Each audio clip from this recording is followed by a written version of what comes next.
Oke teman-teman, bersama saya lagi ya Duta Salam Petani Indonesia.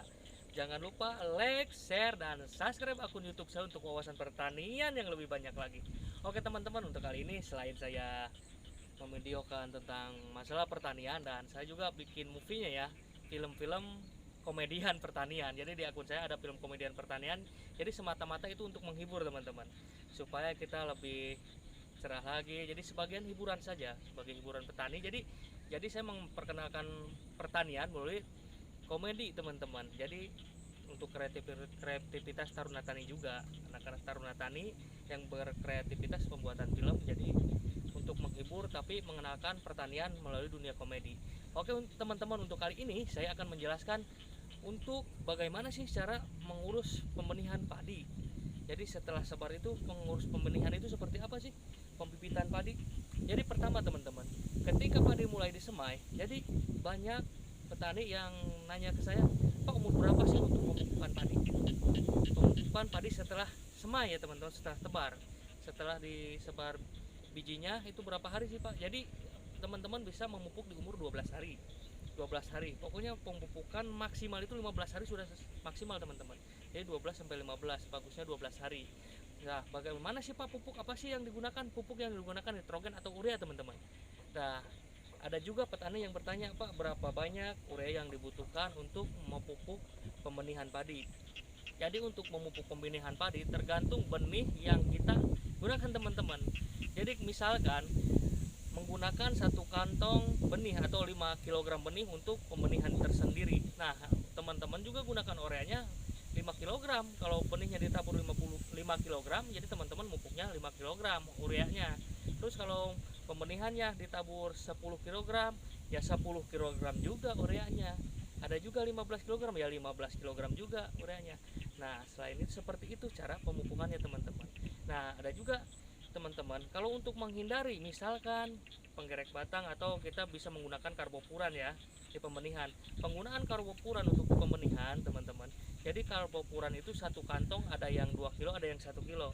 Terkadang karbopuran yang 2 kilo itu kandungannya 3 GR, tapi yang 1 kilo itu kandungannya 5 GR. Jadi teman-teman, satu kantong karbopuran, jadi saya tidak menghitung kilogramnya ya satu kantong karbopuran itu untuk luasan 1000 meter teman-teman. Nah, tinggal disesuaikan pembenihan kita berapa meter sih. Seperti itu teman-teman. Satu kantong itu untuk 1000 meter ya. Jadi karbopuran, jadi selain urea teman-teman bisa juga mencampurkan karbopuran. Nah, ada juga Pak, bagaimana katanya untuk penyemprotan di pembenihan. Yang penting teman-teman menggunakan dimehipo. Seperti itu. Jadi kuncinya satu, dimehipo ya.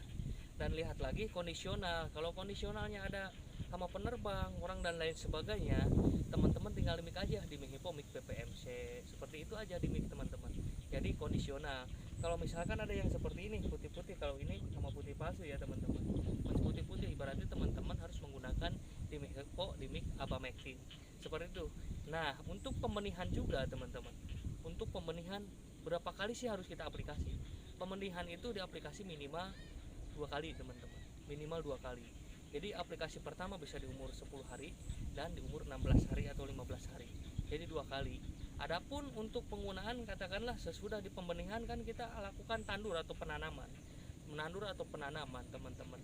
Supaya tidak stagnan atau tanaman tidak stres ketika di tanaman, tidak layu dulu langsung tumbuh, teman-teman harus menggunakan kandungan, ada 2 jenis kandungan yang bagus.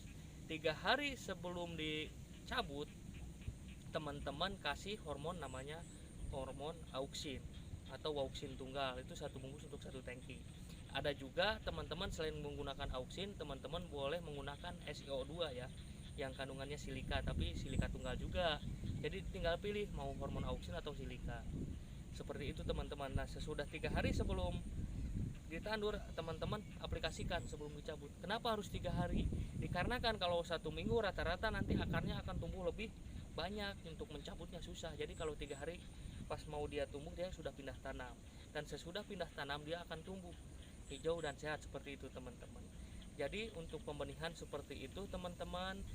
Untuk cara aplikasinya, untuk cara pemupukannya dan perawatannya, jadi perawatannya yang penting 2 kali aplikasi ya teman-teman. Jangan, pokoknya di Mehipo itu jangan lepas, Jadi teknik penggunaan Dimehipo itu teman-teman 100 mili aja per tangki. Dan Dimehipo itu kalau digunakan dimulai pembenihan terus mulai tanam lagi, jadi pas padi mulai keluar serempak baru bisa dihentikan. Karena kalau padi misalkan sudah keluar serempak seperti ini teman-teman, itu sudah tidak membutuhkan Dimehipo. Jadi Dimehipo itu fungsionalnya, jadi dia itu masuk ke tanaman, sistemiknya itu untuk menjaga supaya ulat tidak menggerek teman-teman. Jadi sistem Dimehipo itu ada sistem akrofetal dan basifetal. Jadi akrofetal itu teman-teman ketika diaplikasikan, disemprotkan si Dimehipo itu nanti ke bawah, ke air, misal ke genangan air, dia bisa masuk lewat akar, batang, dan daun. Nah, dari basifetal itu teman-teman bisa disemprotkan, tanaman itu kena daun, nanti kena batang, dan kena akar seperti itu. Jadi akrofetal basifetal. Jadi sistemnya ketika disemprot di atas dia masuk ke atas, ketika yang jatuh ke air dia naik lagi. Seperti itu. Jadi sistemiknya sangat kuat. Jadi menjaga tanaman daripada hama penggerek tersebut.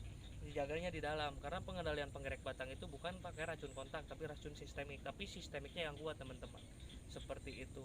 Nah, untuk hari ini saya hanya menjelaskan pembenihan padi seperti itu, pemupukan pembenihan padi seperti itu, perawatan benih padi seperti itu. Dikarenakan kenapa teman-teman? Di pembenihan padi itu faktor yang sangat penting yang harus kita perhatikan. Kenapa penting? Karena asal muasal hama itu di perawatan awal itu teman-teman. Jadi ketika hama inangnya itu jatuh penggerek batang, ketika kita sebarkan sudah ada inang, orang sudah ada inangnya. Jadi inangnya di situ. Tempat pertama kalinya mereka hinggap di situ. Jadi kalau pembibitan aman, jadi pengelolaan tanaman padi itu nanti bisa lebih aman lagi teman-teman untuk kedepannya. Jadi yang penting perhatikan untuk pembibitan padinya dan gunakan selalu benih unggul ya teman-teman, dan perawatan padi yang seperti saya tadi katakan dan ada di channel-channel saya. Oke teman-teman, untuk hari ini cukup sekian dan semoga sukses terus. Salam petani Indonesia.